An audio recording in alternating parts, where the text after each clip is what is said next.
Perfecto. Bueno, a algún grupo que vaya a exponer, entonces yo le voy cediendo el rol de anfitrión para que puedan compartir pantalla. Profe, Nosotros, disculpen, nuestro grupo sí. le queríamos pedir si podemos ser al último porque mi compañero tuvo un pequeño inconveniente familiar y va a entrar un cachito tarde. Bueno, no hay problema, Nos- Edgardo. yo, profe, mi grupo pasa primero. Brandon, ¿quieren ser ustedes? Sí. Bueno, perfecto. ¿A quién le debo Sí, ceder profe. el rol de anfitrión? A mí. ¿Vos lo tenés? ¿O yo lo presento?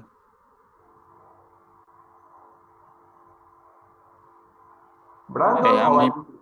Decidan ustedes. no sé cómo quieres.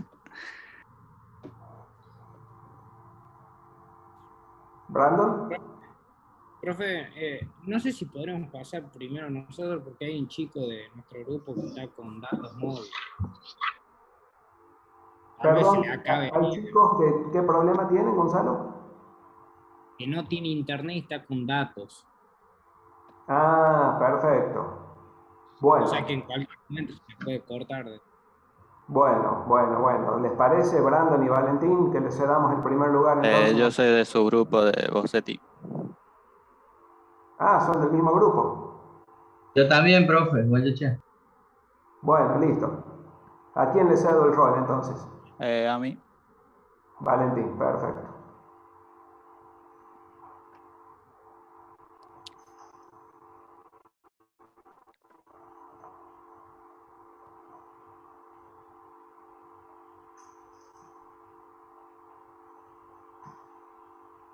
Ahora podés compartir, Valentín. Bien.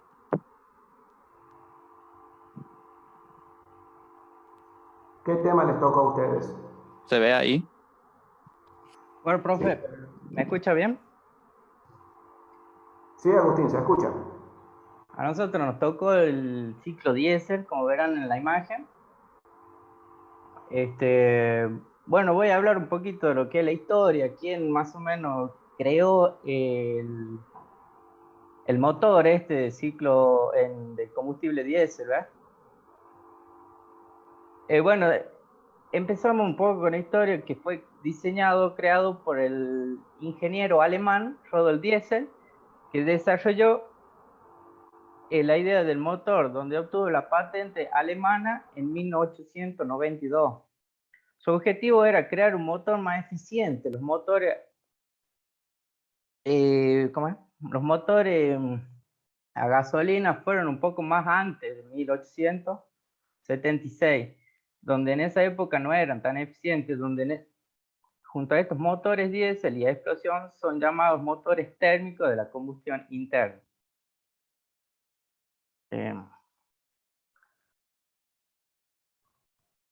Los combustibles diésel y las gasolinas son totalmente diferentes. Es más pesado, más aceitoso.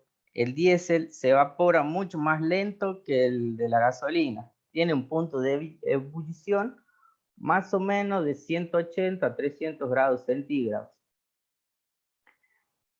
Toma más tiempo para refinar, para crear el combustible, ¿vio? Y es más barato que el de la gasolina. El combustible diésel tiene una densidad de energía mucho más alta que el de la gasolina, de aproximadamente unos 850 kilogramos metros cúbicos, formado por hidrocarburos saturados o parafinas, que son hidrocarburos alcanos más o menos. Esto combinado con las mejoras del motor diésel, se explica el por qué poseen mejores kilometrajes. Algunas características que posee este tipo de motores es que no tienen bujías. Estos tipos de motores comprimen a un porcentaje de 14 a 1 hasta 25 en 1. O sea, un motor diésel succiona aire, lo comprime y ahí es donde inyecta el combustible. Entonces, por medio de la compresión, compresión al generar calor, ahí combustiona, se enciende el combustible donde hace la explosión.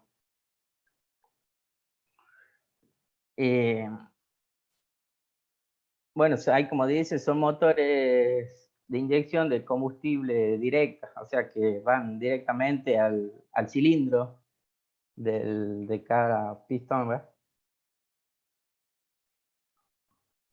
Bueno, Y esa sería más o menos una de las características más particulares que tiene este tipo de motores.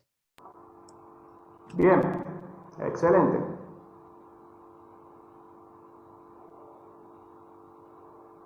Bueno, las cámaras de combustión. Dentro de, como dijo mi compañero, el combustible se inyecta dentro de la cámara de combustión. Y dentro de un motor diésel podemos tener, como vemos en la imagen, diferentes tipos de cámaras. Podemos tener cámaras sencillas que tienen una inyección directa, que son las más comunes, que son motores grandes y motores medianos. Y después, en motores pequeños, podemos tener una cámara de precombustión o un tipo de cámara de remolino. La inyección directa lo que tiene es que el combustible va directo a la cámara de combustión bajo alta presión a esta cámara. Y para asegurar una buena combustión es necesario mezclar, o sea, lo mejor posible el combustible con el aire. Para esto se crea un remolino de aire que hace que haya un mejor mezclado. Luego tenemos el tipo de precombustión, que lo que tiene estos es una precámara antes de la cámara de combustión, que es donde se inyecta el combustible y es donde una parte se quema antes de que entre a la cámara de combustión. Esto hace que se dé un aumento en la presión y en la temperatura en esta precámara y hace que se mezcle mejor el combustible con el aire en la cámara de combustión principal. Esto también puede tener una bujía de calentamiento que ayuda a que haya una precombustión. Y después tenemos las cámaras de combustión de remolino, que tiene una cámara esférica dentro de la culata del cilindro, que durante la compresión se establece un remolino fuerte a la cámara de combustión de tipo eso. Y esas son las tres. Acá podemos ver en la imagen de abajo ese tipo de remolino, que acá se ve la cámara esférica. Bien, Valentín. ¿Quién continúa? Pueden pasar. Bueno, el ciclo diésel, como ya dijimos, es muy distinto a los de otros motores, ¿no? Porque principalmente no tenemos una bujía ni un encendido que nos permita dar una chispa para comenzar la explosión. ¿Cómo se genera esta explosión? Bueno, se genera a través de la presión. ¿Qué tipo de presión? Cuando nosotros subimos, en realidad cuando el pistón está en punto muerto superior y empieza su descenso y las válvulas de admisión están abiertas, el motor empezará a respirar. ¿Qué quiere decir esto? Que empezará a tomar el aire, el oxígeno, y después, cuando termina el recorrido de punto muerto superior al inferior y vuelve a superior, se va a cerrar la válvula de admisión y escape. ¿Qué va a pasar acá? Se va a comprimir este aire, ¿no? Este aire va a llegar aproximadamente a las 40 bares o entre 40 y 45 bares. Cuando llega a 40 y 45 bares, antes de llegar arriba, el inyector, que es el encargado de pulverizar el combustible, el gasoil, lo pulverizará y por la presión que está ocasionada en el pistón, se provoca una explosión. Esta explosión va a ser una fuerza negativa, haciendo que el pistón vuelva rápidamente hasta el punto muerto inferior, con unas aproximadamente de 150 a 155 bares de presión, a una temperatura de 2300 grados. Una vez que ya terminó este ciclo, va a seguir el ciclo de eliminación de gases. ¿Qué quiere decir esto? Que se abrirá la válvula de escape, haciendo que todos los gases que se generaron en dicha explosión sean liberados. Y lo que vendría a salir por el escape. Acá, como podemos ver, tenemos las gráficas de presión y volumen y de temperatura. Bueno, eso en simples palabras sería lo que sería el ciclo diésel, que es los 4 tiempos que hace el motor para funcionar.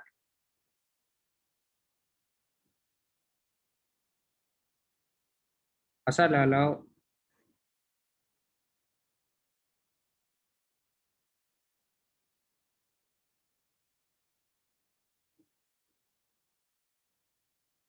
Hola.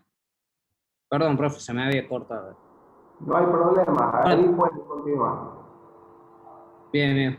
Perdón. Tenemos la eficiencia mecánica, que es la relación entre la potencia que entrega el motor sobre la potencia indicada. ¿Qué quiere decir? Como podemos ver, se puede calcular como la formulita que tenemos acá en nuestra parte derecha superior. Después tenemos la potencia indicada, que es la potencia desarrollada en los cilindros por el fluido del trabajo. También se la puede calcular, como vemos a su lado derecho del PowerPoint, la formulita. Bien. Y la potencia frenada es la potencia desarrollada por el freno hidráulico, que vendría a ser la potencia final, que está a su derecha. Pasen. También tenemos lo que es la eficiencia térmica, que consiste en la energía que deseamos obtener de dicha máquina y la energía o sea, la energía que vamos a transformar para que cumpla su funcionamiento. Las fórmulas me parece que no son muy relevantes que las hablemos porque es más cálculo, pero está bueno tenerlas ahí por si algún día las queremos utilizar. Después tenemos presión media efectiva y de frenado, que es la presión que ejerce el pistón, o por ejemplo cuando nosotros dejamos regulando el auto, que va a ser como un freno de motor. Y después tenemos la presión media efectiva indicada, que es la que consiste cuando el pistón está en un movimiento descendiente.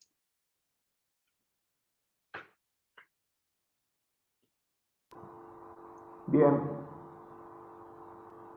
Ahí termina la presentación, chicos.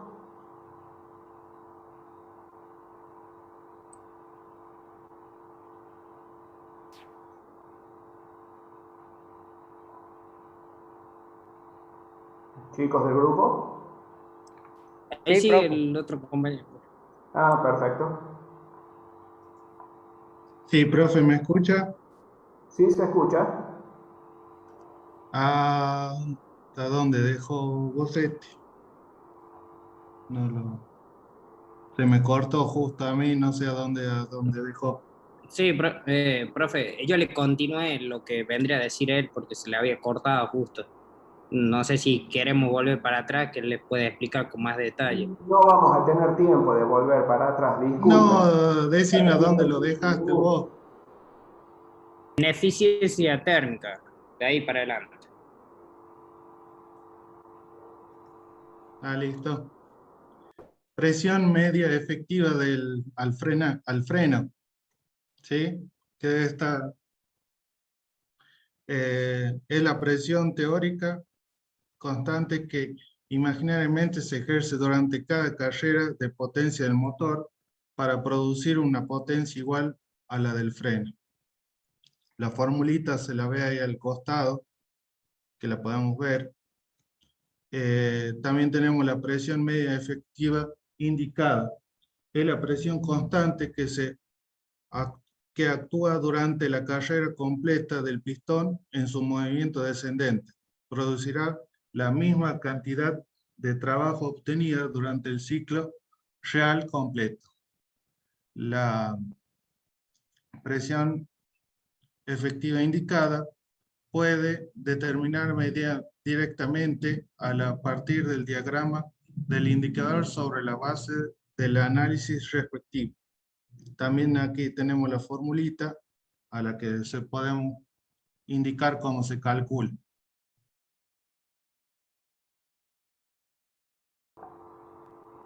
Bien. Perfecto. Bueno. Excelente, chicos. Estuvo buena la presentación. Lo que sí me parece que hubiera sido lindo que ustedes aclaren cuando explicaron las diferencias entre los tipos de combustible y por qué es más eficiente el ciclo diésel que el ciclo del motor de gasolina. Hubiera sido lindo que puedan aclarar la diferencia entre el índice de octano y el índice de cetano que tiene el combustible diésel. Seguramente lo vieron cuando estaban investigando para el trabajo. Eso hubiera sido un concepto lindo para incorporar. Es la única observación. ¿Sí? Bueno, profe, Bien, profe. sí. Muchísimas gracias. Bueno, Gracias. muy bien. Disculpen el poco tiempo que tenemos, por eso no podemos regresar para que explique el compañero que no pudo conectarse o que se desconectó. Tenemos que continuar con los otros grupos, ¿sí? Sí, es que si agregamos justamente lo que dijo usted recién, si agregamos más cosas y así va a ser más Se hacía más largo. Sí, sí, sí. tedioso también, pero sí es importante y está bueno el tema. La verdad es que yo no sabía varias cosas que estudiando, leyendo, sacando información, la había. Recuerden que el objetivo de este trabajo que les pedimos con el ingeniero Heredia tiene un doble objetivo. Primero, la autoformación por parte de ustedes, la investigación, el autoconocimiento, ¿sí?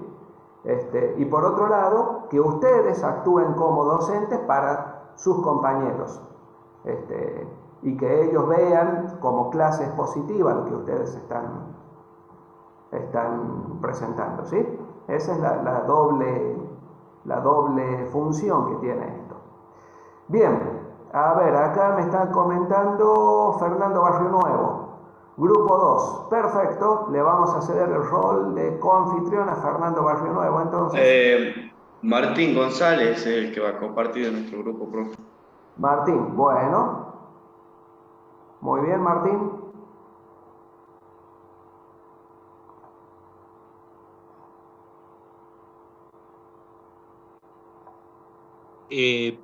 ¿Puedes compartir vos, Fernando? Ya lo puse a Martín. Kevin Herrera había dicho, no Martín. Disculpe. Ah, Bueno, bien. profe, dame. Bueno. Me equivoqué, disculpe. Entonces, por favor, confírmenme quién va a ser el que va a... Kevin Herrera, profe. Kevin Herrera. Perfecto, Kevin. Un segundito. Ya te hago coanfitrión.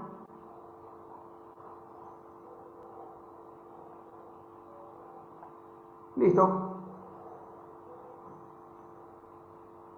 Pueden comenzar cuando quieran.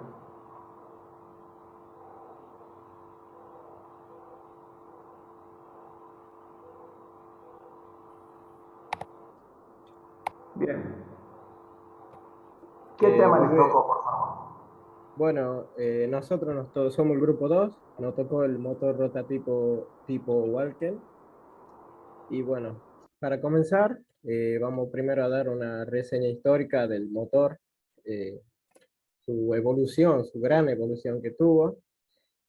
Para empezar, podemos decir que el motor rotativo quien lo inventó fue Felix Heinrich Wankel, un ingeniero alemán que ideó el motor rotativo, aunque no llegó a patentarlo hasta 1957, ya que presentaba fallas como la ineficacia de los segmentos de los vértices del rotor, que aumentaban los daños a las paredes de la cámara de combustión y disparaban el consumo de aceite. A la edad de 22 años, en 1924, Wankel estableció un pequeño laboratorio para el desarrollo del motor rotativo, donde comenzó la investigación y desarrollo del mismo. También estableció un instituto técnico para el estudio de la ingeniería y continuó su trabajo de investigación y desarrollo del motor, así como el de un compresor rotativo de uso comercial.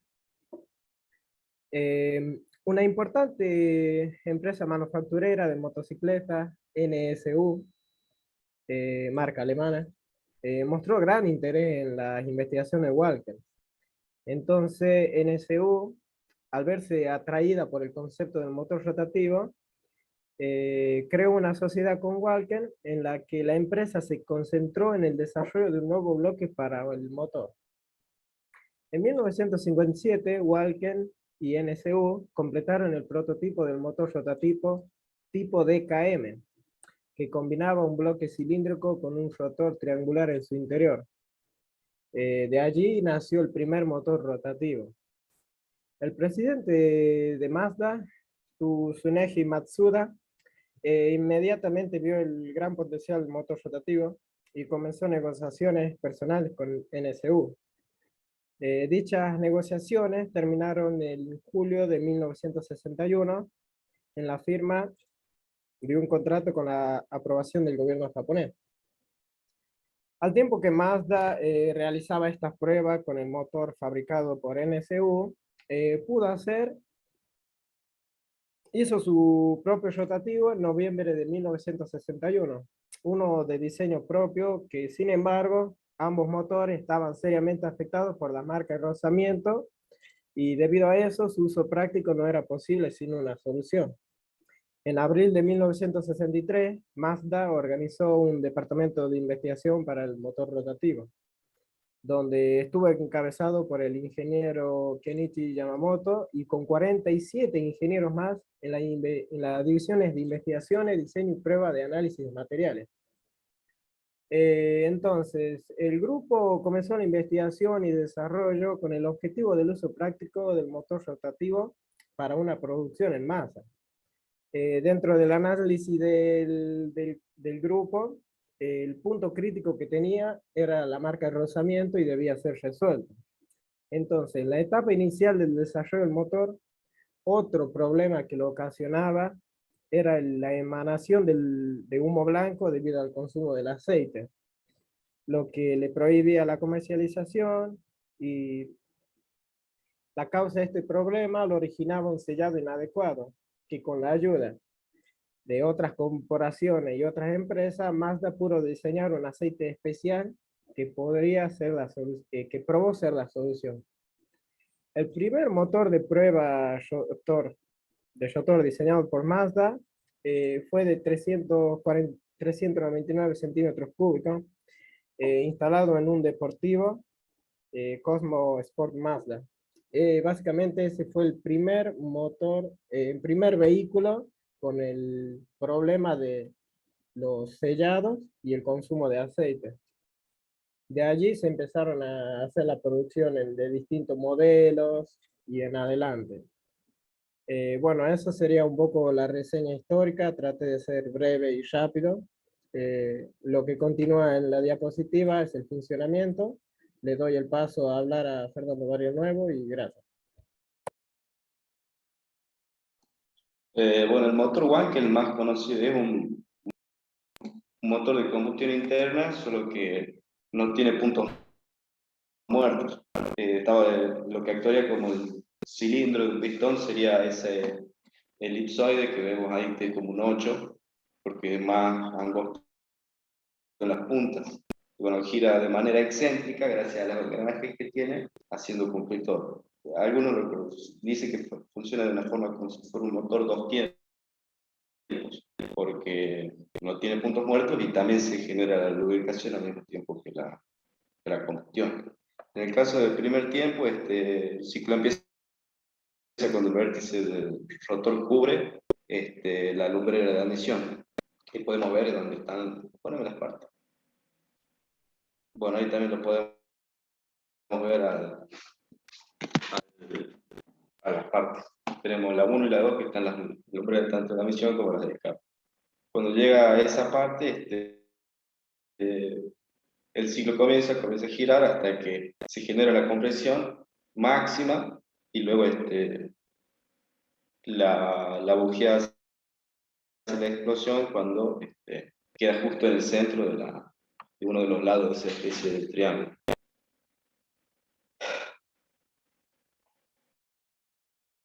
La etapa de combustión y expansión, generalmente estos motores tienen dos bujías.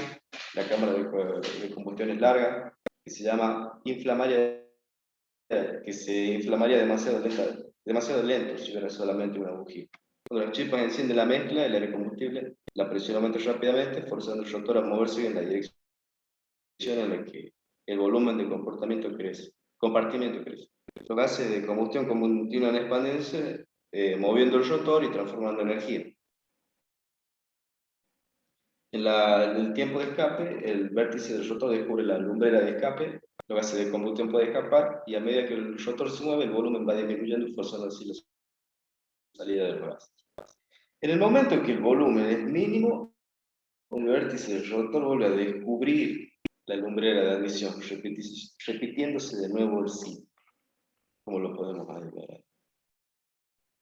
ver. Ahora sigue los sistemas de lubricación y de refrigeración.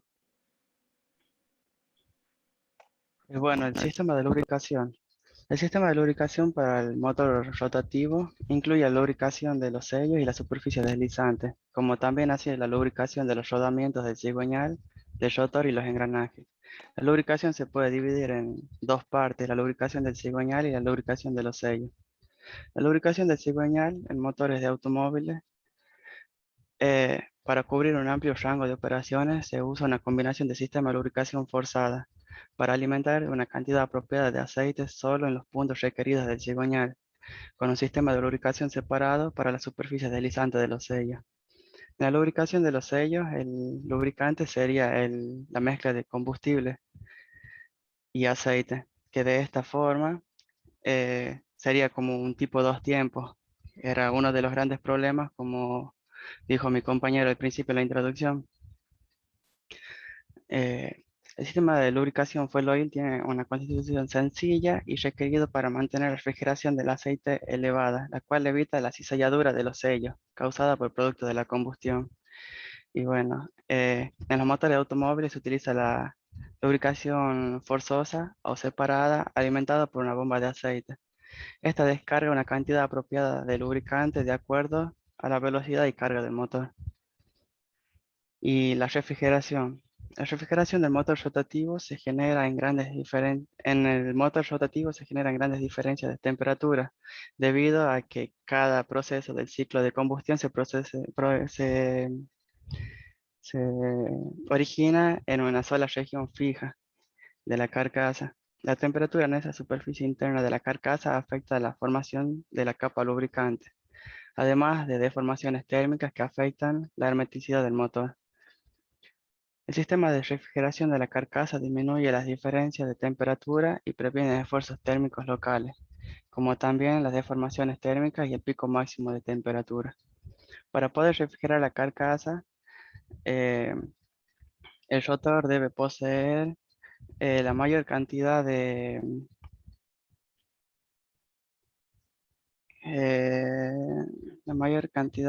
permisible de aletas delgadas para incrementar la superficie de intercambio de calor para poder obtener una mejor eficiencia de refrigeración. Los sistemas de refrigeración por aire son usados por motores pequeños. Para los motores de automóviles o de carga pesada generalmente se usan refrigeración por agua, donde el tamaño de los radiadores es usualmente el doble de un tamaño de un auto de su misma cilindrada. Y para refrigerar el rotor es refrigerado por la mezcla fresca durante la admisión y es calentada por los gases de la combustión. Se requiere refrigerar el rotor en vista de una mayor durabilidad de los sellos, ya que al no tener aro, este motor utiliza los sellos en las puntas del, del, del, del óvulo digamos, del rotor. Debido a que el agua es un medio de refrigeración de alta eficiencia, pero no se puede utilizar para refrigerar el rotor, se utiliza únicamente ya sea o la mezcla que entra por la admisión o el aceite lubricante. Ahora a continuación va a seguir el compañero César Romero.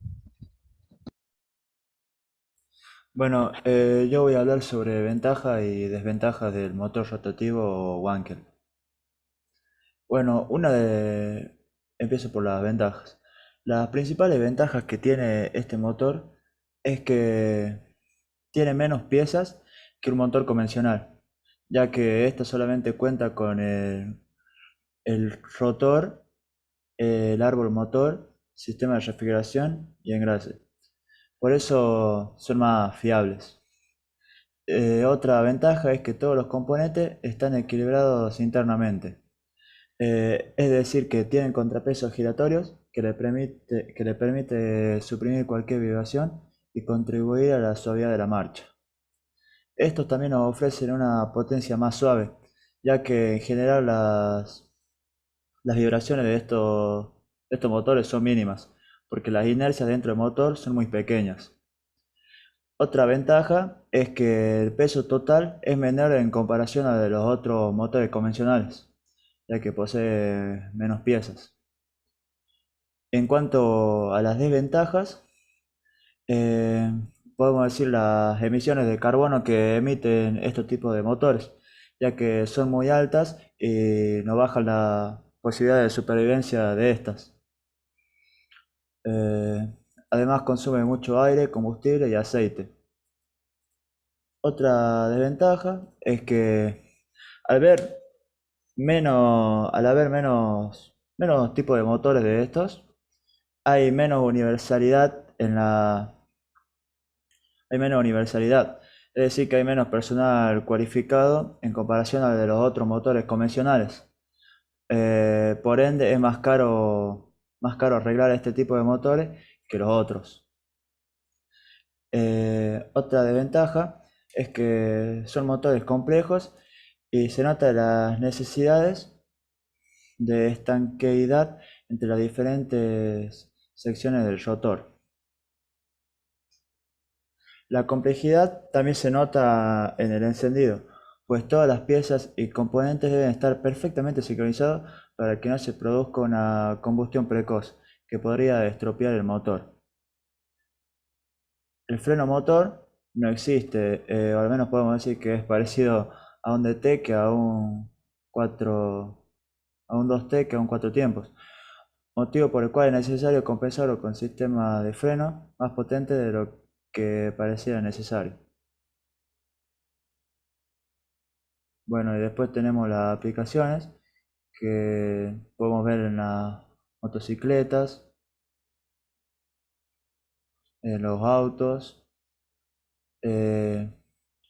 Muchos automóviles de Mazda tienen este tipo de motor. Y también tenemos para otros usos otro tipo de usos general.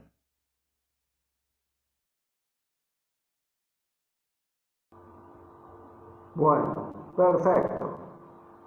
Se entendió, está clarito, es un motor complicado que tiene muchas ventajas, pero tiene muchas complicaciones técnicas y bueno, principalmente con las regulaciones cada vez más estrictas, sobre todo en los países de Europa por el tema de las emisiones contaminantes, Claro. muy difícil que tenga una larga vida útil este motor, ¿no?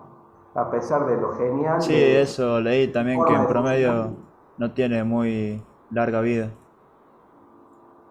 Bien, bueno chicos, perfecto, felicitaciones, muy linda la presentación.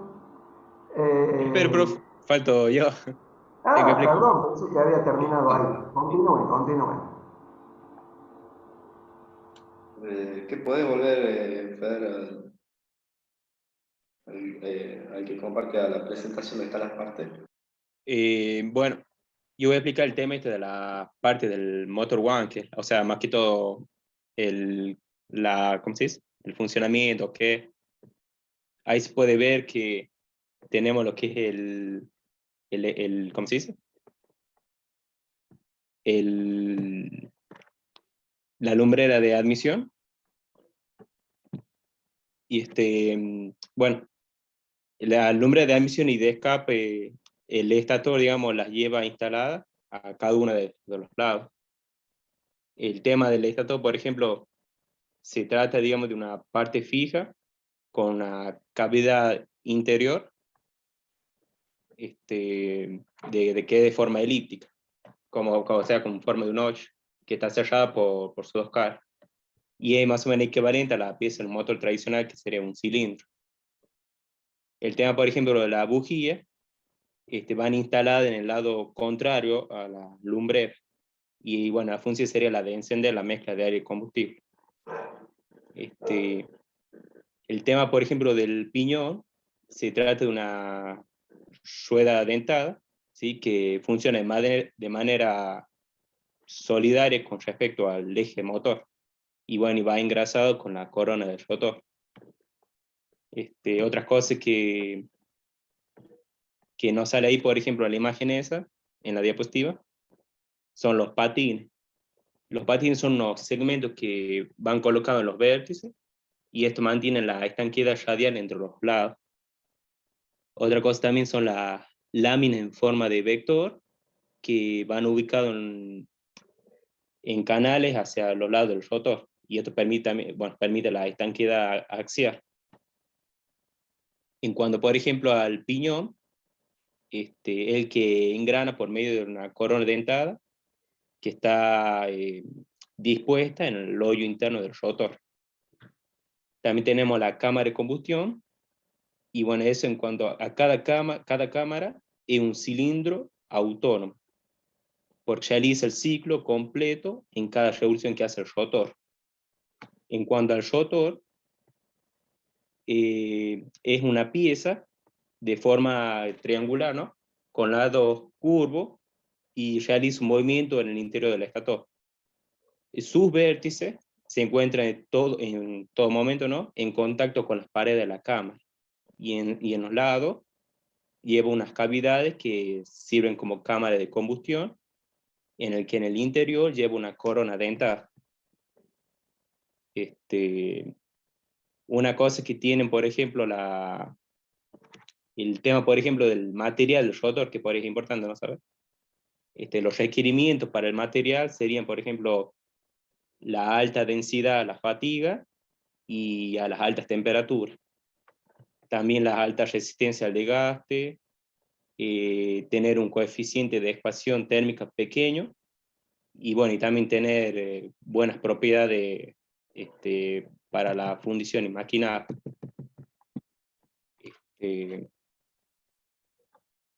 Otra cosa también es el tema de la carcasa, por ejemplo, ¿no? Los materiales para esto sería, o sea, los puntos, ¿no?, que hay que tener en cuenta en cuanto a tratamiento térmico y todo eso, sería proveer la resistencia suficiente para soportar los esfuerzos mecánicos que son causados por la presión del combustible, ¿no? También otra cosa es minimizar la diferencia de temperatura, así como resistir los esfuerzos causados por una distribución no uniforme de la temperatura, en el que se asegura la suficiente medio para la refrigeración y bueno, la lubricación, ¿no? También otra cosa es minimizar la deformación de la superficie interna de la carcasa al rotor, y así, bueno, prevenir la fuga del gas en el sello de punta, lo cual causa una reducción en el desempeño del motor. Más o menos sería eso, profe.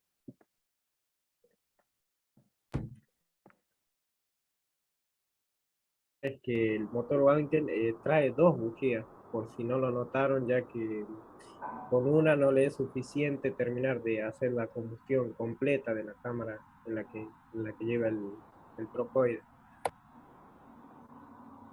También otro dato que puedo aplicar es que la temperatura de la carcasa está dividida, es muy distinta en el sector de arriba con la de abajo, no como la del típico, con el que vimos a principio de año, con pistón, cilindro, biela, ya que esa temperatura se esparce uniformemente por el cilindro. En este caso no, la carcasa sufre temperaturas mayores cerca de la cámara de combustión que por la parte de escape y menores por la parte de admisión. Bueno, eso.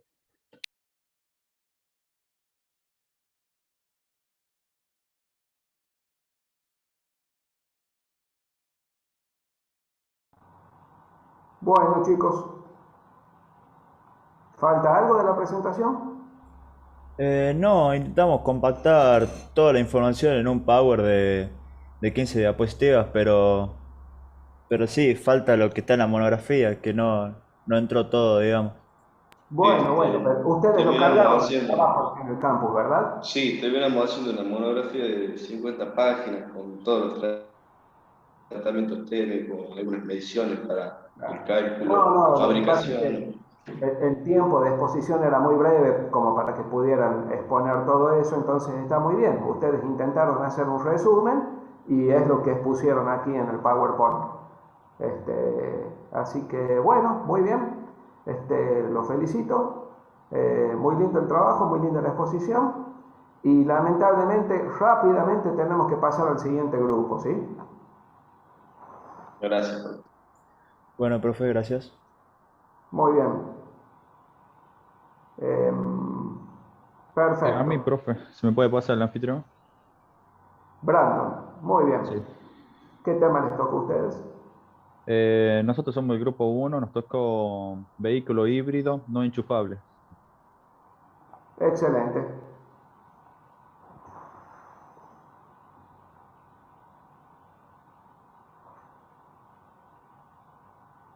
Cuando vos quieras, Brandon, ya puedes compartir pantalla.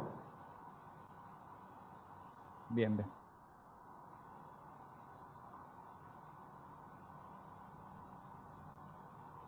Bueno, nosotros nos tocaron los motores híbridos no enchufables.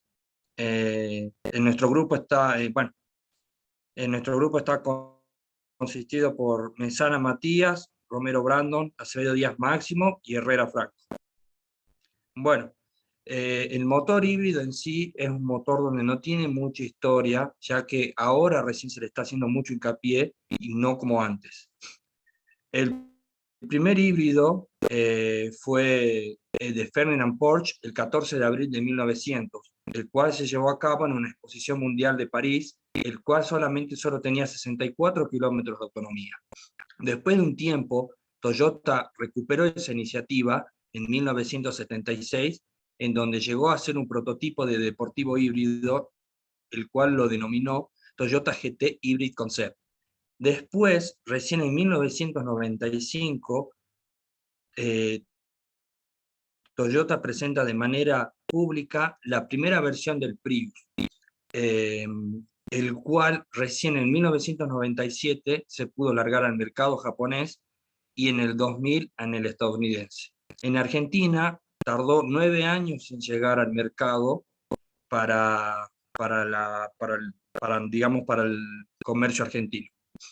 El objetivo de Toyota en sí es tratar de llegar a 2050 con la mayor cantidad de vehículos híbridos posible, el cual lo favorece para reducir en un 90% los gases emitidos por los vehículos a combustión. Un auto híbrido es básicamente un conjunto entre un motor térmico y un motor eléctrico, en donde el motor principal es utilizado en lo que es la ciudad, y ahí es donde se hace la unión entre tanto el motor de combustión como el eléctrico.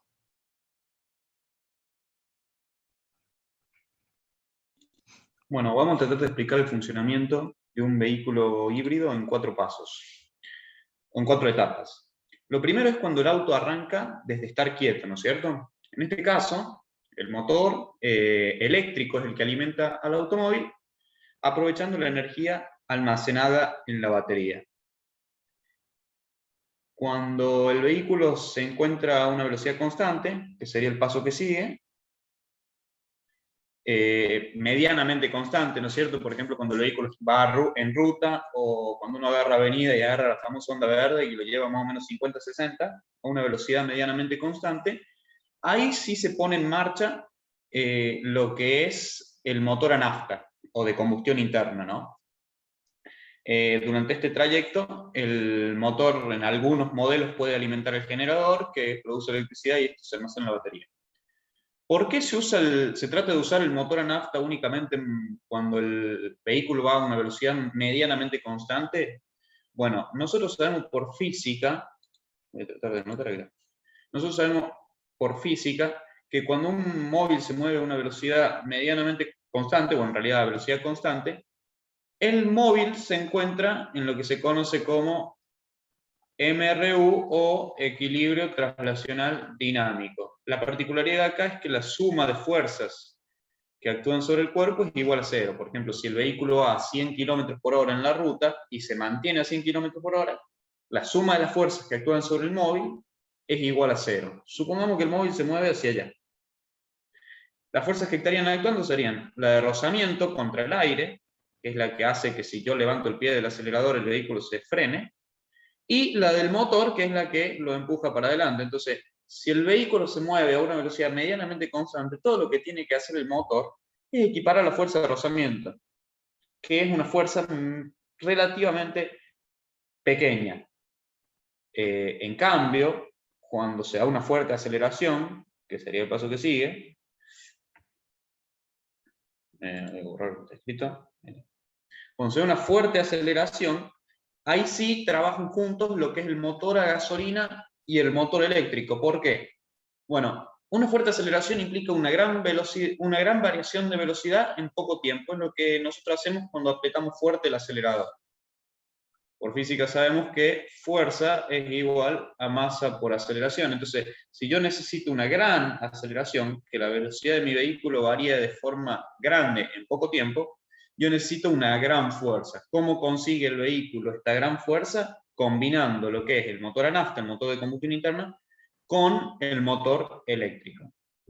Bueno, y por último, el último caso que tenemos es durante el frenado, ¿sí? Cuando pisamos el freno, en un vehículo convencional, que es lo mismo el sistema de freno, convertimos la energía cinética del vehículo primero en rozamiento, y en realidad la estamos terminando convirtiendo en calor, ¿sí? En energía calorífica. Los vehículos híbridos tienen la capacidad de parte de esa energía calorífica convertirla en energía eléctrica, y de esa forma poder aprovecharla posteriormente. ¿Cómo hace esto de la regeneración de energía?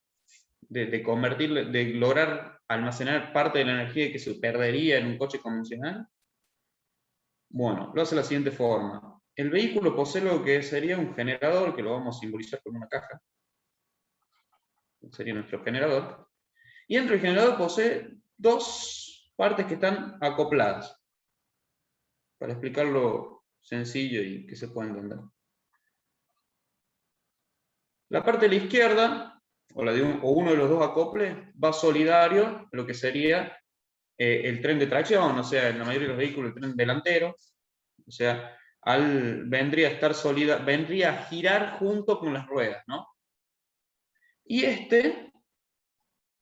está, mientras el motor está andando y no estamos presionando el freno, acoplado al de la izquierda que gira con las ruedas. Le vamos a poner acá, que va con las ruedas, como para hacer un dibujito más o menos sencillo. Del otro lado, esto está conectado eléctricamente a la batería, que vamos a poner por acá. Algo esquemático, como para que se entienda lo que pasa. Cuando nosotros apretamos el freno, lo que pasa dentro del generador es que esto desacopla. O sea, voy a tener el de la izquierda desacoplado, sigue estando solidario a las ruedas, con el de la derecha, ¿no? Que sigue estando conectado eléctricamente a mi batería.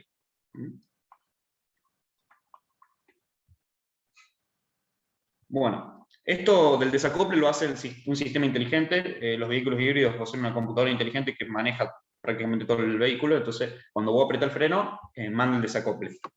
¿Qué pasa? Bueno, el de la derecha queda girando loco, ¿sí? Con la inercia por haber venido girando antes, por haber estado acoplado a las ruedas, ¿no? A una velocidad angular le vamos a llamar 2. Mientras que el de la izquierda, conforme frenan las ruedas, también frenan, y cambia su velocidad angular, que la disminuye en realidad. Nosotros pasamos a tener una velocidad angular 1 menor que una velocidad angular 2. O sea, este gira más despacio que este justamente porque estoy frenando. Este está acoplado a las ruedas. El de la derecha gira loco por la inercia que traía. El de la derecha está conectado a la batería y posee todo un bobinado. El del izquierdo también posee un bobinado que está conectado a la batería pero no alimentado. O sea, la batería está alimentando, cuando se aprieta el freno pasa a alimentar al bobinado de la derecha.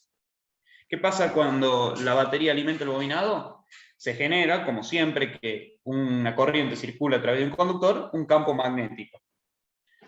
Como los dos acoples están girando a distinta velocidad, la bobina de la izquierda, del acople de la izquierda, está cortando líneas de campo magnético del acople de la derecha. Por eso remarcamos esto, de que las velocidades angulares son distintas. Y como es sabido, cuando un conductor corta líneas de campo, se induce sobre él una corriente.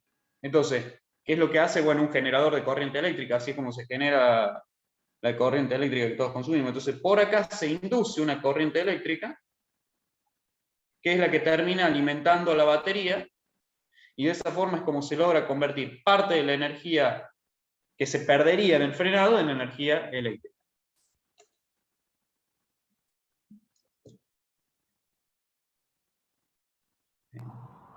Bien, Matías.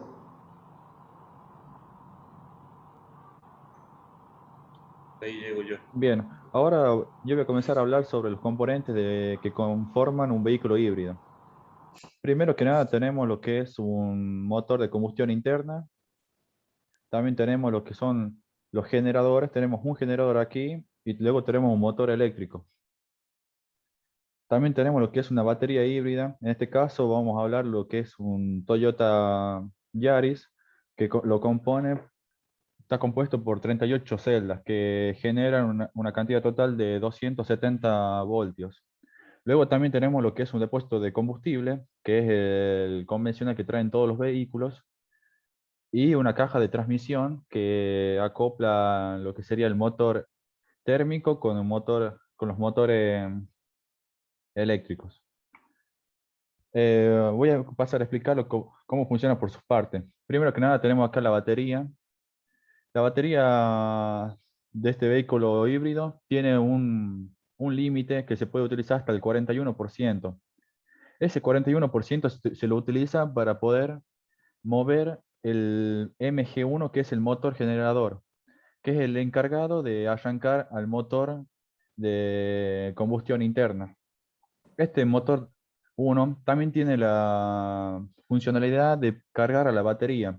O sea que, por ejemplo, cuando el auto está en relente o va andando, mediante la caja de cambios, se acopla al motor generador 1 y mediante la energía mecánica que pasa a cinética, luego esa energía pasa a lo que esta caja que está simbolizada con este cubo, que es el inversor. Llega al inversor, lo convierte a corriente continua y recién pasa a lo que sería la batería. También tenemos lo que es el MG2, que es el motor generador 2, que es el encargado de mover el vehículo desde reposo. Por ejemplo, estamos parados en un semáforo, pisamos el acelerador y únicamente actúa lo que sería el motor eléctrico, hasta que la batería baje hasta su límite, que sería el 41%, y recién entra a funcionar lo que sería el motor térmico. En todo este sistema, lo que más sufre es el inversor, ya que pasan todas sus cargas por ahí y genera una gran cantidad de calor que afecta a sus componentes. Por eso voy a pasar a hablar sobre la refrigeración.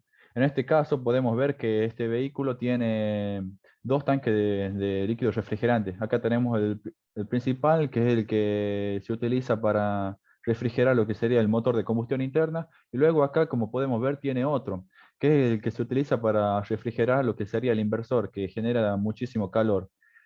Entre estos dos compartimentos comparten lo que sería el mismo radiador. El mismo radiador tiene dos circuitos divididos en uno solo para poder optimizar lo que sería el espacio. Este mismo, cuando se acopla en lo que sería el motor de combustión interna a la caja de cambios, se utilizan lo que sería este tipo de embrague, que es un embrague de amortiguador de traseje, que está instalado exactamente en el mismo lugar donde están los embragues convencionales. Este embrague cuenta con lo que sería un piñón donde se acople lo que sería MG1, que es el motor regenerativo. Luego también esto engrana y entra en este espacio que se llama, que le denominan de tipo satélite, que esto es el que mueve el motor de combustión interna. Este dispositivo tiene la capacidad de poder girar hacia un sentido de giro y hacia el otro. Luego se acopla a lo que sería este engranaje más grande, que es el del motor MG2, que es el encargado de impulsar el vehículo a una velocidad mayor. Ahora va a pasar a hablar mi compañero sobre las diferencias de un auto híbrido y uno eléctrico. Bueno, la diferencia entre un auto híbrido y uno eléctrico es que el eléctrico cuenta con un único motor eléctrico, en cambio el híbrido cuenta con dos motores, uno a combustión y uno eléctrico, donde ambos actúan en paralelo de manera independiente o en serie. En este caso, el motor de combustión está conectado a un generador que convierte la energía mecánica en eléctrica para alimentar las baterías. El vehículo eléctrico no produce contaminación acústica, tampoco emite gases contaminantes al medio ambiente, además de que el 40% del peso total equivale a las baterías. El híbrido reduce la emisión de gases y tiene una mayor eficiencia en el consumo de combustible. Y una de las ventajas que tiene el híbrido es que al contar con doble poder de motorización, tiene mejor aceleración y puede alcanzar mayores velocidades. Y si el conductor quiere realizar viajes más largos, la elección más adecuada es el vehículo híbrido, ya que su ventaja es que en la ciudad no será necesario recurrir al motor de combustión.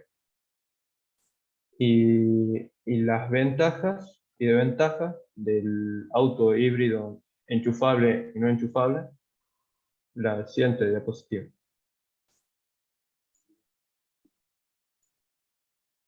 Bueno, una de las ventajas es que el coche híbrido, ya que utiliza menos combustible, emite menos dióxido de carbono.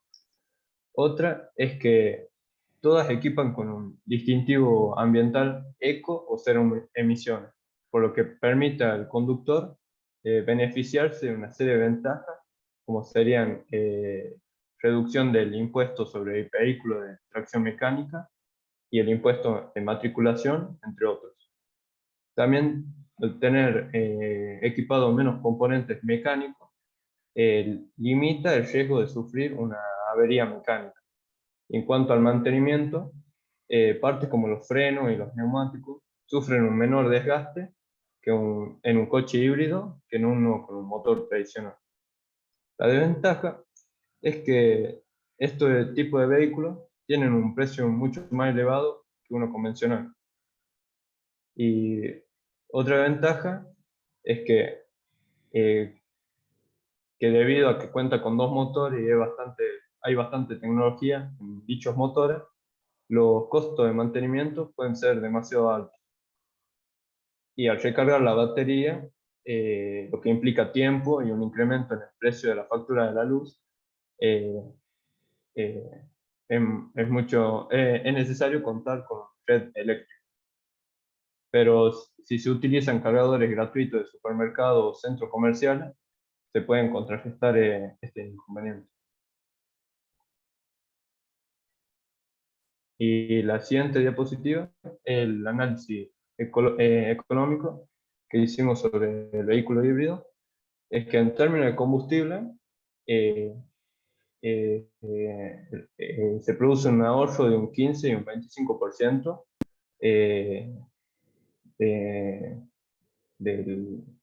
de ahorro en el combustible, suponiendo que se usa principalmente en la ciudad.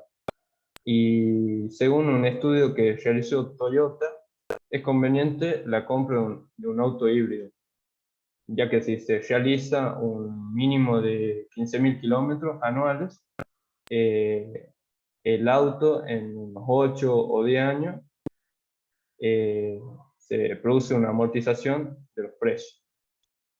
Y eso sería toda la presentación, profe. Bueno, muy bien.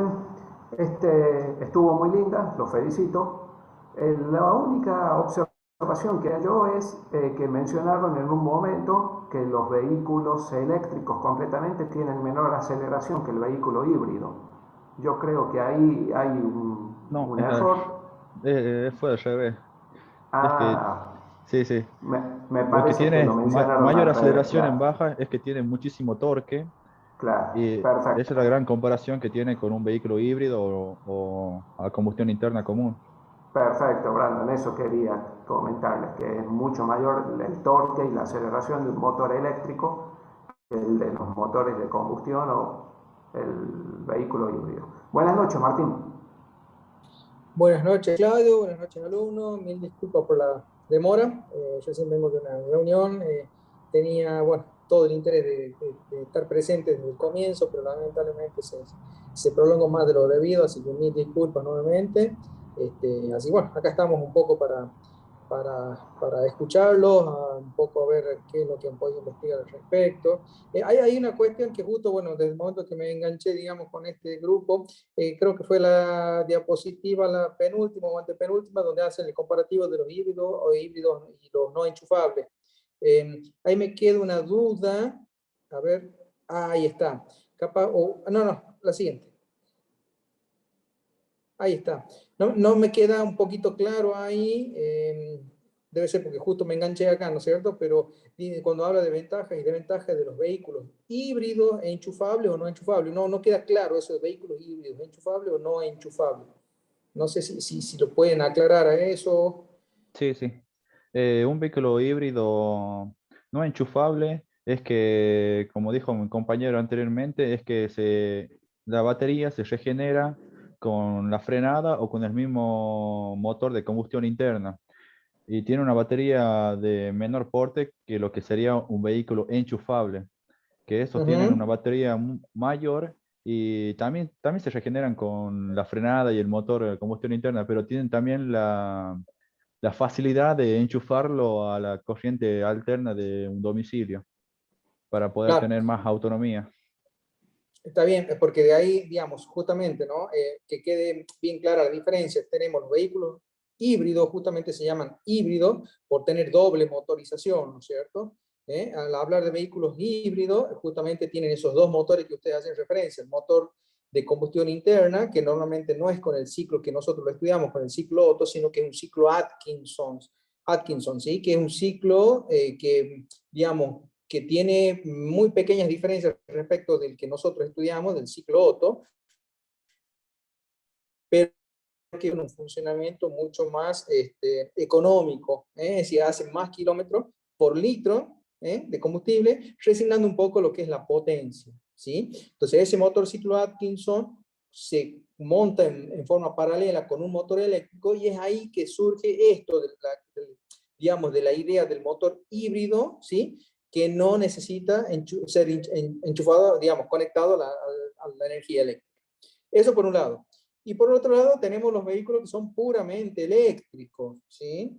En donde eso sí, de alguna manera, necesitan justamente, como no tienen la regeneración, o la regeneración no es suficiente para abastecer el sistema de batería, necesitan cada tanto, tiene una determinada autonomía, una limitada, para la cual necesitan sí o sí conectarse a la red de energía eléctrica justamente para recargar las baterías. Es como un celular, lo utilizo, digamos, se agota la carga y no tengo otra forma de regenerarla, como sería el caso del híbrido, donde sí o sí tengo que, sí o sí tengo que ir a conectarla a la red para reabastecer las baterías, ¿sí? Entonces un poquito iba a eso, ¿no? A que por ahí a lo mejor no estaba de todo claro, al menos yo no lo había entendido, el tema desde el punto de vista del título que habían puesto en esta en particular, ¿sí? ¿Se entiende un poco, ¿no? ¿Cuál es la idea? Sí, sí, ¿Sí? muchísimas gracias, profe. Sí, Perfecto, muy profe, bien. perfecto. Excelente, bueno, muy bien, excelente trabajo. No sé, el ingeniero Caram, si está conectado. Eh, ahí está.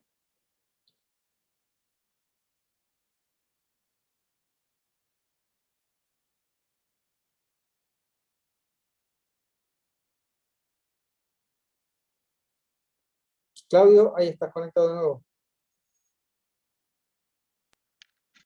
Perdón, justo se me cortó internet ¿Sí? y Sí, sí, aproveché no te para preocupes. cambiarme de lugar, así que disculpas. Bien. En términos generales, el ahorro que se consigue con un vehículo híbrido es realmente, desde el punto de vista en la circulación urbana, sobre todo, es realmente importante, ¿no?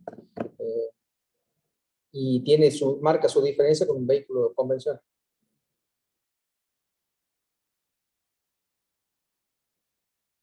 Así que bueno, no sé si hay otro grupo, Claudio. Faltamos nosotros, motor 2 tiempos.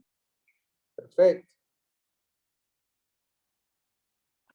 Yo no quedé como anfitrión, así que no puedo ceder el rol de coanfitrión. No sé quién de ustedes quedó como anfitrión cuando yo me desconecté. Usted está como anfitrión, profe. Ustedes saben cómo hace tiempo. ¿Sí Vos le estás como salió? anfitrión, Claudio. Bueno, perfecto. Bien. ¿A quién? Yo soy el que lo va a exponer, profe. Que Castro se vaya. Benjamín, perfecto.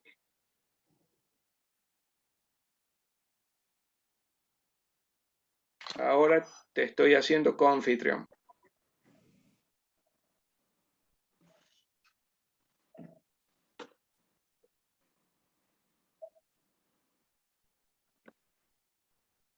¿No estás todavía? No, todavía no me sale la opción, profe. A ver, un segundito.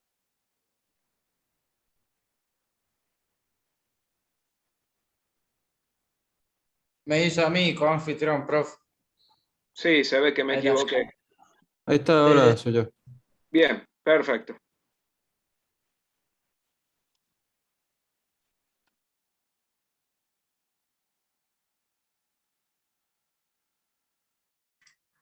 Bueno, yo soy el que empieza con todo lo que sería la historia del motor de 2 tiempos, digamos, hubo varios intentos antes de lograr varias personas que hicieron diferentes versiones del motor 2 tiempos antes de llegar a la que hoy en día conocemos todo y es la usada. Por ejemplo, una de las primeras se le atribuye a un ingeniero escocés, que es Dougal Clerk, que lo patentó su diseño en 1881, que era el motor de 2 tiempos que trabajaba con presión. Luego se utilizó otro motor se le acreditaba al inglés Joseph Day, que era más parecido al que se usa hoy en día, que era con el cárter excavado, que se usaba como una bomba de carga para el pistón. Y después, el 31 de diciembre de 1878, un inventor alemán, Karl Benz, produjo el motor de gas de 2 tiempos, que fue el primer motor de 2 tiempos prácticamente. Después se le atribuye a otra persona que es George Kishman Alfred Angus Scott, el primer motor de 2 tiempos, que verdaderamente es el que se usa hoy en día y es el que mejor funcionó. Que a esa versión de motor la vemos mucho en lo que sería aplicaciones livianas, por ejemplo, sierra, motosierra, o muchas veces también los motores que vienen para las bici a motor, más o menos son casi iguales a los que él había inventado a su proyecto. Luego, por otra razón que se lo conoce mucho, el motor 2 tiempos, que había estado mucho tiempo en un segundo plano, digamos, fue en el ámbito de las carreras, en el ámbito de la competencia. Alrededor del siglo XX, el motor de 2 tiempos fue gracias al ingeniero alemán Walter Kaden, junto con la marca MZ. Ellos decidieron desarrollar un motor 2 tiempos para la competencia, que en esa época todo lo que se veía de competencia eran puros motores 4 tiempos. Y bueno, tuvieron la suerte de desarrollar ese motor y darse cuenta de que tenía mucho potencial, muchísimo potencial para exprimirle, a comparación de los motores que se conocían en esa época de 4 tiempos. Todo esto se habla en la década de los 60. Luego Canon realizó un decisivo avance, donde por fin lo implementan en las cilindradas menores de la competencia, que comenzó en 125 centímetros cúbicos. Y bueno, inmediatamente el motor fue un éxito y empezó a subir de categoría, o sea, de cilindrada. Después de 125 pasaron a 150, y luego con los años ya subieron a categorías mayores, que sería 250 y 350 centímetros cúbicos. Y después se encontraba la categoría Shane en ese tiempo, que era la categoría de 500 centímetros cúbicos. Y alrededor del 1970, el motor 2 tiempos pudo conquistar esa categoría, que era la categoría Shane, teniendo un desarrollo y un rendimiento muy por encima de los motores 4 tiempos que había en esa época.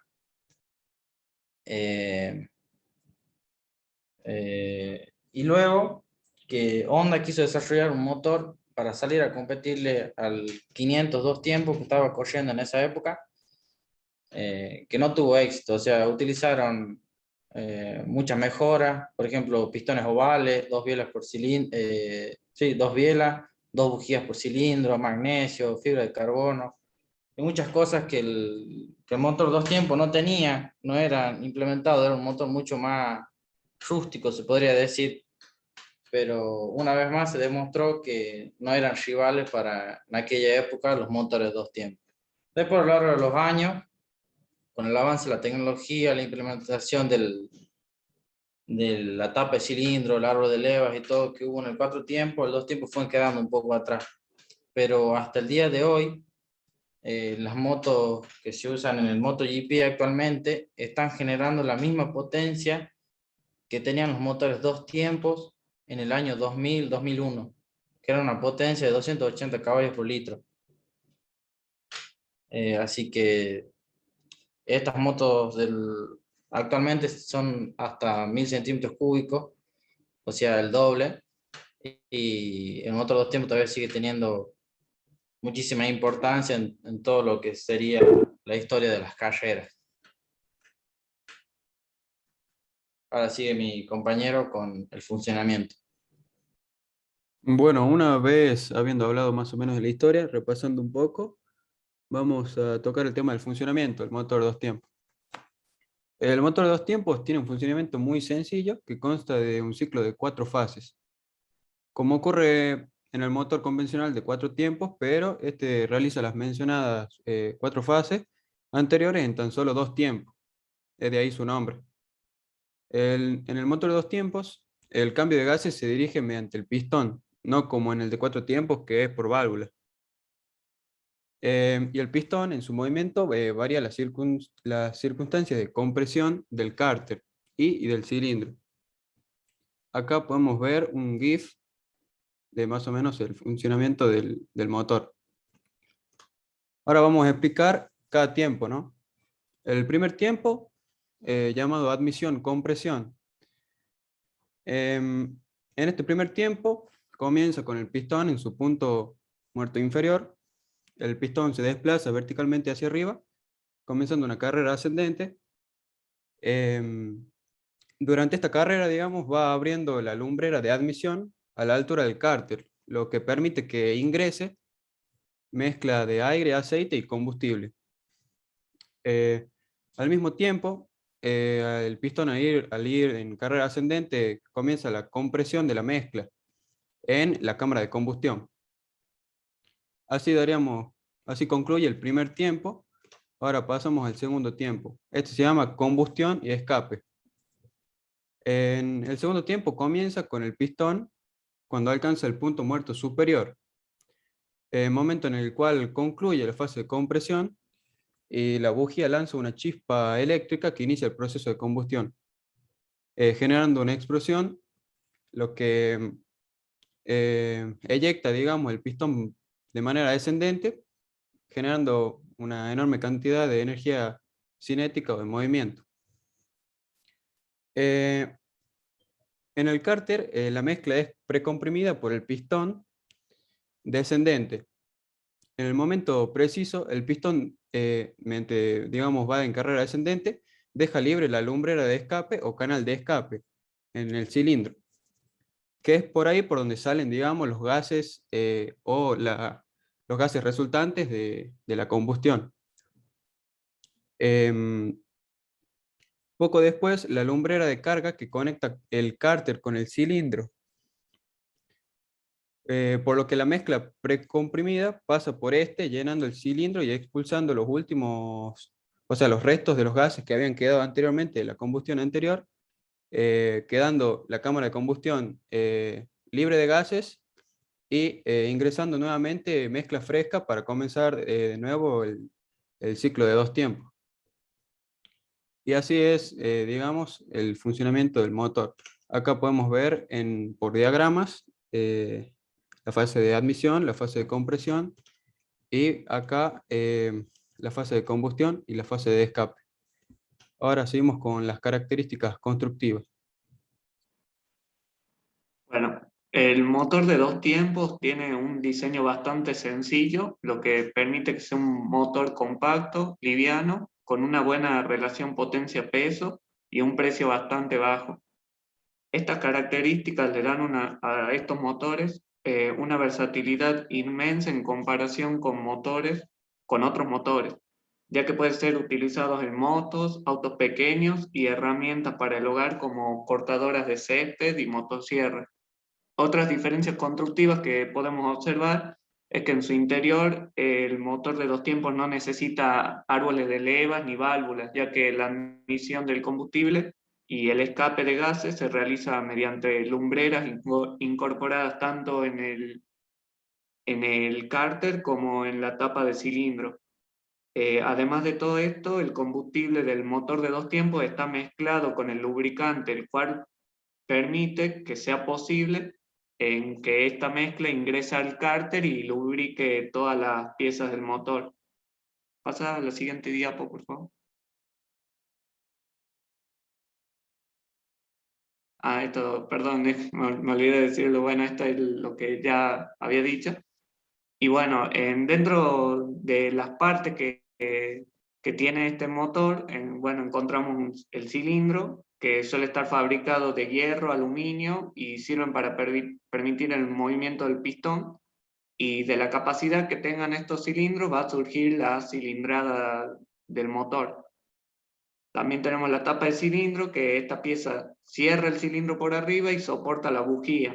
Y sirve también para disipar el calor mediante las aletas de refrigeración que tiene incorporadas. Esto también permite de que el motor de 2 tiempos no necesite un radiador tan grande ni un sistema de refrigeración tan complejo para mantener una temperatura estable. Bueno, también tenemos la bujía, que es la parte del motor que genera la chispa eléctrica, que hace el encendido de la mezcla y produce la combustión. Y bueno, el cárter, que aloja parte de la mezcla del combustible.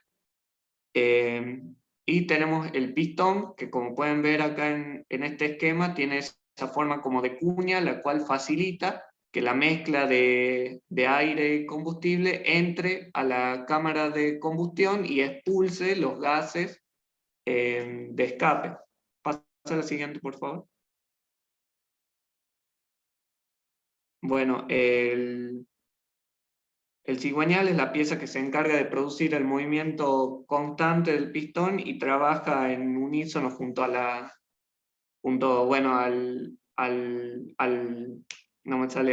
pistón, que bueno, produce ese movimiento junto con la biela de alternativo, subiendo y bajando, tapando las lumbreras en determinados momentos para permitir la salida de los gases de escape y la entrada del combustible. Bueno, también tenemos el carburador, donde se produce la mezcla de aire-combustible, la lumbrera de admisión, que es por donde la mezcla de aire-combustible ingresa al cárter, la carga, la lumbrera de carga, que es el conducto donde ingresa la mezcla a la cámara de combustión, y la lumbrera de escape, que es por donde los gases de la combustión son expulsados al escape y posteriormente al ambiente. Pasar al siguiente, por favor. Y bueno, también no solo existen motores de 2 tiempos que utilizan nafta, también existen los motores diésel de 2 tiempos. Si bien este motor de 2 tiempos posee varias diferencias con los motores más comunes, sigue manteniendo, digamos, su ciclo de 2 tiempos, nada más que, bueno, lo aplica en el ciclo diésel. La primera diferencia y más notable, obviamente, que encontramos en este motor es que tienen 2 pistones en el mismo cilindro, que están colocados de una manera que ambos pistones están enfrentados entre sí. Otra es que el motor no utiliza una mezcla de combustible y lubricante, sino diésel, y además su sistema de lubricación es bastante parecido a los sistemas de lubricación de los motores de 4 tiempos normales, lo que permite que el aceite nunca ingrese a la cámara de combustión y aumenta su rendimiento y emite menos gases tóxicos al ambiente. También podemos notar que la admisión se realiza mediante 2 inyectores, que se puede ver uno en la imagen y otro, se puede ver ahí una impronta en el cilindro. Estos 2 inyectores son los que inyectan, valga la redundancia, en la cámara de combustión la mezcla de diésel y aire. Bueno, y el escape se realiza mediante las lumbreras, no sé si se puede apreciar ahí, se realiza mediante esas 2 lumbreras. Y bueno, básicamente ingresa la mezcla de aire y combustible, los pistones se cierran, la comprimen, y bueno, como es un motor diésel, no necesita una bujía, la mezcla explota, se expanden y los gases salen por esta lumbrera. Este motor tiene un diseño mucho más grande y pesado, además que es muy caro de construir, por lo que es normalmente utilizado en tanques de guerra y algunos barcos. Bueno, eso sería todo por parte mía de las características constructivas del motor. Ahora pasamos a diferencia. Ah, no, este no era el power. ¿En cuál power descargaste? Porque seguía lo de... Descargué el último. No, también sigue la diferencia. El motor 2 tiempos, 4 tiempos. Esto no Ah, era lo bueno, que habían bueno. agregado. Ah, sí, está Ah, bien, me confundí, disculpe. Sí, sí, está bien, bueno. está bien. ¿Puedes poner, discúlpame, la filmina esa que me toca a mí? ¿Diferencia? Gracias. Bueno, básicamente para empezar hablando de un motor de 2 tiempos con respecto al motor de 4 tiempos, hay que ver un poco de qué se trata nuestro motor. Y básicamente el motor de 2 tiempos es aquel motor que con una dependencia mutua realiza las mismas operaciones. Esto sucede gracias al pistón, que es el encargado de controlar la apertura y el cierre de la carga y el escape del cilindro. Este motor comúnmente se utiliza en vehículos o en máquinas de baja potencia, como puede ser una moto, una podadora, un karting, incluso en los carritos de golf y en muchas máquinas que no requieran tanto esfuerzo. Ahora, muchos tienen la duda de qué motor es más conveniente y por eso nosotros nos encargamos de diferenciar en estos motores a través de sus ventajas y desventajas que hay en su comparativa. Las ventajas con respecto a un motor de 4 tiempos podría ser que este no requiere ejes de levas, que como ya estudiamos el eje de levas es una barra o un eje de rotación que se coloca en los vehículos. Luego su construcción, como creo que ya mencionó un compañero mío, es mucho más sencilla. Desarrolla mayor potencial por cilindrada. ¿Qué era la cilindrada? La cilindrada del motor es básicamente el volumen de los pistones dentro de los cilindros de un motor. Luego otra ventaja podría ser que este se puede ubicar en cualquier lugar, ya que el cárter no almacena aceite. Tiene una mayor potencia, pero con menos peso, a diferencia del motor de 4 tiempos. Mejor pique o aceleración, y al ser su construcción más sencilla, su reparación también es más económica.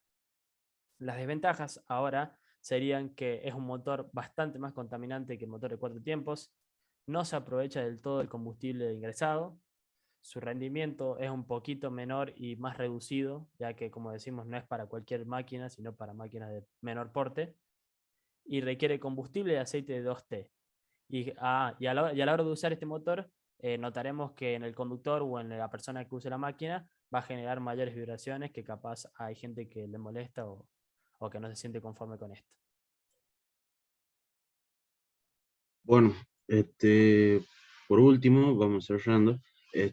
Como vimos anteriormente, las ventajas y desventajas que presenta este motor, al ver que tiene muy buenas prestaciones como ventajas, cabe la pregunta de decirnos por qué no se usa hoy en día. Bueno, el principal punto débil de los motores de dos tiempos es la contaminación que emite. Este,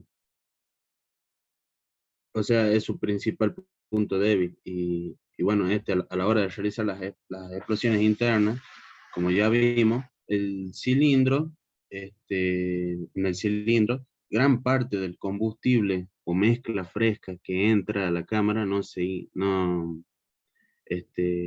quema, es decir, pasa mezcla fresca al caño de escape directamente.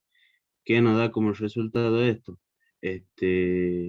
Una emisión atroz, casi 10 veces mayor que un motor de 4 tiempos, y lo cual esto lo convierte como un principal foco de contaminación en los motores de combustión interna. Y bueno, los principales gases contaminantes que emiten son monóxido de carbono e hidrocarburos. Pasa a la siguiente filmina, por favor. Bueno, como vemos en esta tablita, podemos ver más o menos un rango de trabajo mínimo, máximo y promedio de estas dos clases de motor. El motor en estado 1 de dos tiempos se refiere a un motor estándar y en estado 2 quiere decir un motor calibrado.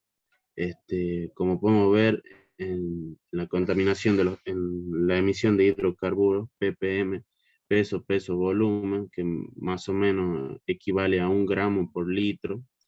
Y si tenemos un promedio de 8.809, eso quiere decir que aproximadamente tenemos una emisión de 8 kilos por litro, lo cual es muchísimo.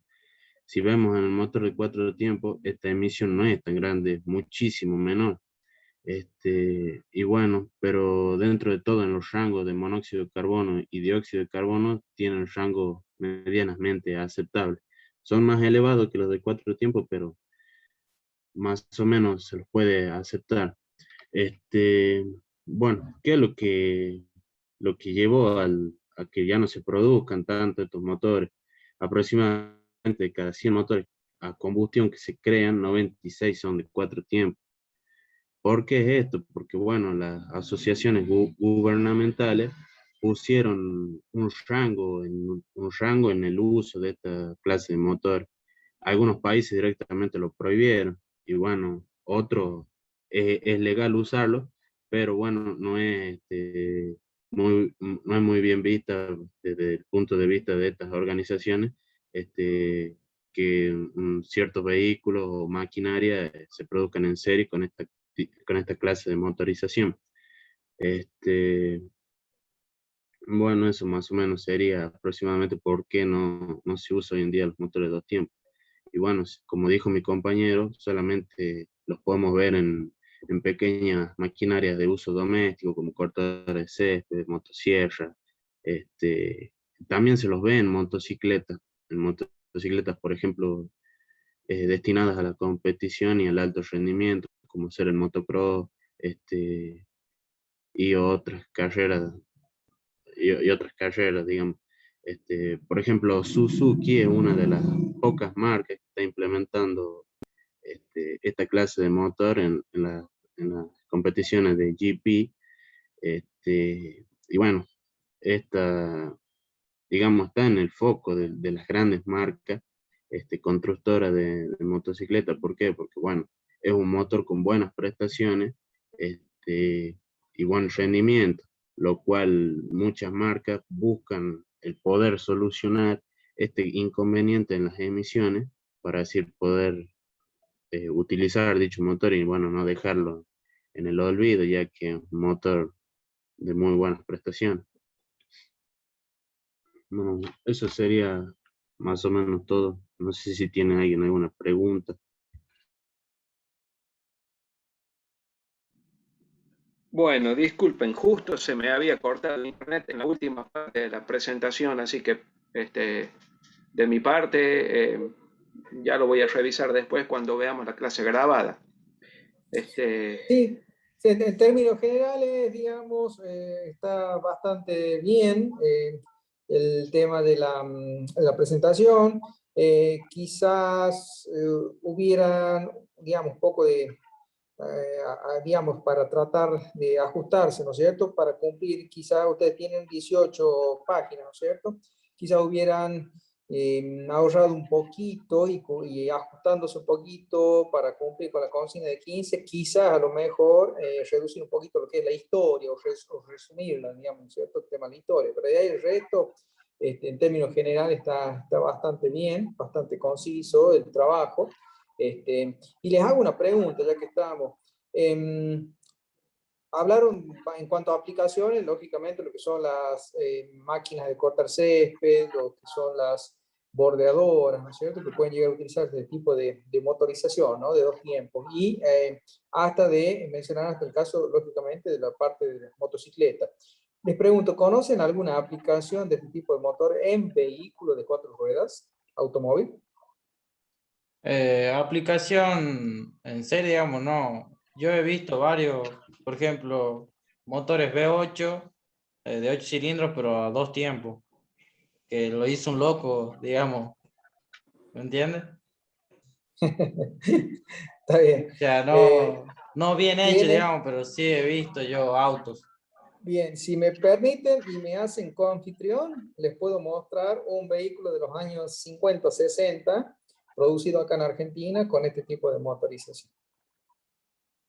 Puede ser, profe, no sé si estaré en lo correcto, que se hacían tanques también, tanques de guerra usaban así, para que se Claro, es enfríen y decir, no salía fuerte.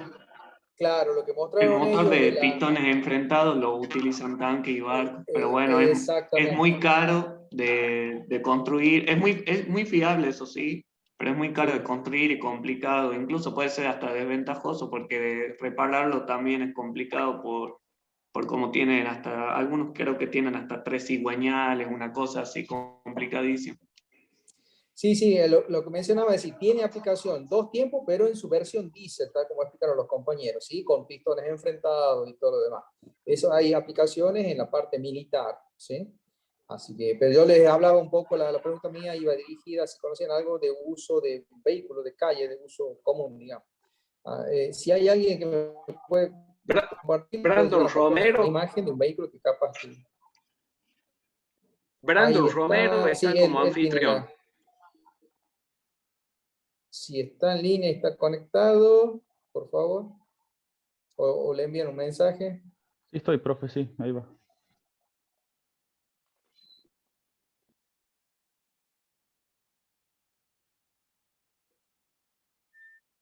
Bien. Ahí quedó, cara, como anfitrión.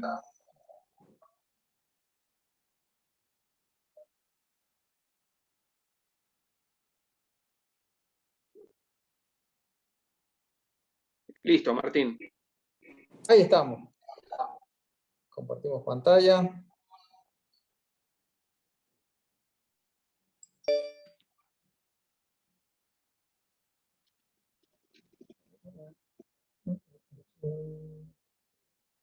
Miren, les presento entonces un vehículo de la década del 60 que tuvo circulación en el parque automotor de acá de Argentina, digamos.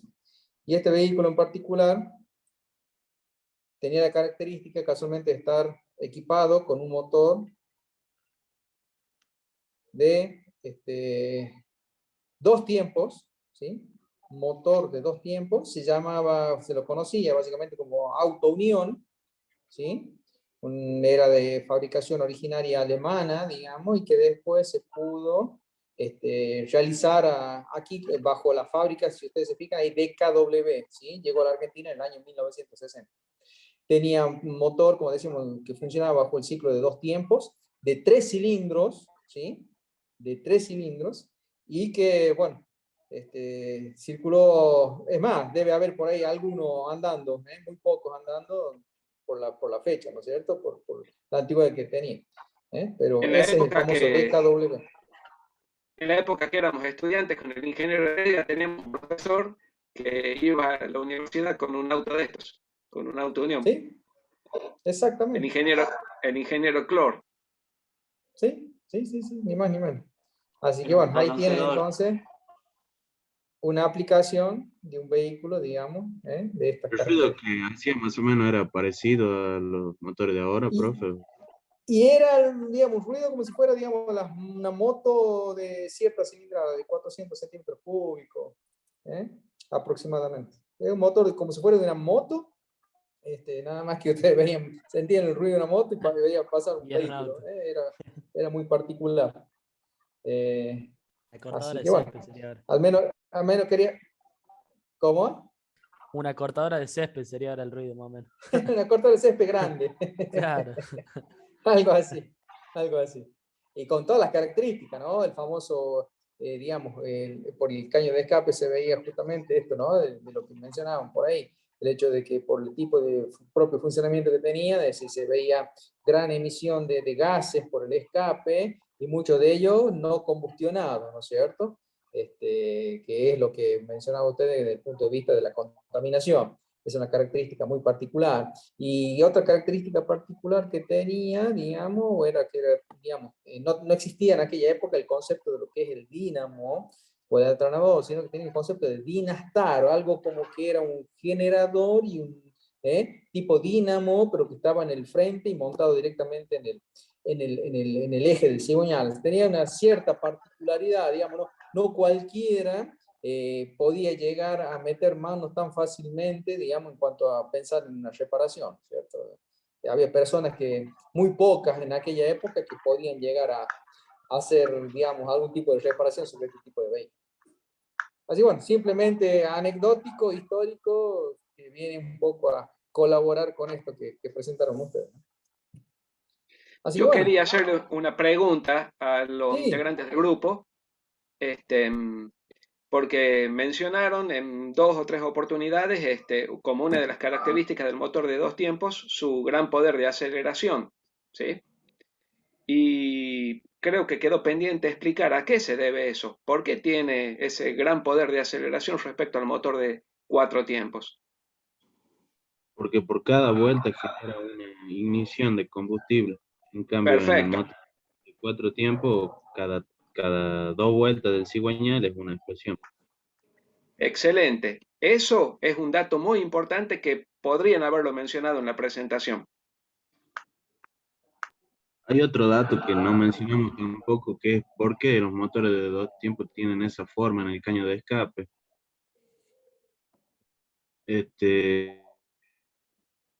Bueno, principalmente se debe a una característica de funcionamiento. Bueno, si recordamos cómo funciona un motor de 2 tiempos, vemos que en el momento en el que el pistón baja, entra mezcla fresca a la cámara de combustión y esta empuja los gases quemados, pero sin embargo el paso al caño de escape queda abierto, por lo tanto salen gases frescos también. ¿Qué hace el caño de escape que tiene? Actúa genera como una depresión, en lo cual genera un vacío y evita que los gases salgan por el caño de escape. De igual manera, cuando el pistón sube, empuja los gases frescos al caño de escape, porque eso está abierto, no es que se cierra como una válvula. Y bueno, en este momento el caño de escape también funciona de esa misma manera, devolviendo los gases frescos a la cámara de combustión, ya que rebotan en las paredes del caño de escape y las regresan a la cámara de combustión para que, bueno, se maximice todo el combustible quemado. Y bueno, también es por una cuestión de incremento de potencia. Al tener una mayor salida de gases, se aumenta casi el 50% de la potencia del motor. Bien. Perfecto, muy bien. Se ve que han leído al menos. Bueno, no sé si está faltando un grupo. Creo que van 4 hasta ahora, ¿verdad? Sí, profe, 4. Creo que éramos 4 grupos nomás, si no me equivoco. Martín, la verdad que yo no me Eran acuerdo. 4 temas, sí. Eran 4. temas. Eran Bien, 4 temas, sí. perfecto. Está hecha la presentación de los 4 grupos entonces. Claro, era motor Wankel, era motor, digamos, de 2 tiempos, el híbrido enchufable y los vehículos eléctricos, digamos, no enchufables. Si mal no recuerdo. Las presentaciones fueron motor diésel, Diésel, motor perdón, Wankel, diésel. sí, motor de 2 tiempos y los Y los híbridos no híbridos no enchufables. enchufables. Ahí está, Sí, perfecto. Bien. sí. Esas fueron las Perfecto. 4 presentaciones. Bueno, Excelente. de parte mía los felicito, han sido todos lindos trabajos. Faltó alguna pequeña aclaración que hicimos o algún dato que hubiera sido lindo incluirlo, pero en general estuvieron muy bien los trabajos, así que los felicito a todos. Gracias, profe. Gracias, profe. Gracias, Excelente. profe. Excelente, excelente. Bien. Martín, de parte mía, yo te comento que la clase está grabada. Como vos no pudiste estar presente en la primera parte, por si después querés revisar las presentaciones, va a quedar disponible ahí la grabación de la clase. Excelente, excelente. Muy bien, muchas gracias. También les había aclarado a los chicos, no sé si vos estabas conectado en ese momento o no, que había estas exposiciones por parte de ellos tenían un doble propósito, que era por un lado obligarlos a que ellos tengan la autoformación, el autoconocimiento, que investiguen, y por otro lado ponerlos en la función de docentes y ser evaluados por sus pares como expositores. Exactamente, eso es un poco lo que nos lleva ahora la nueva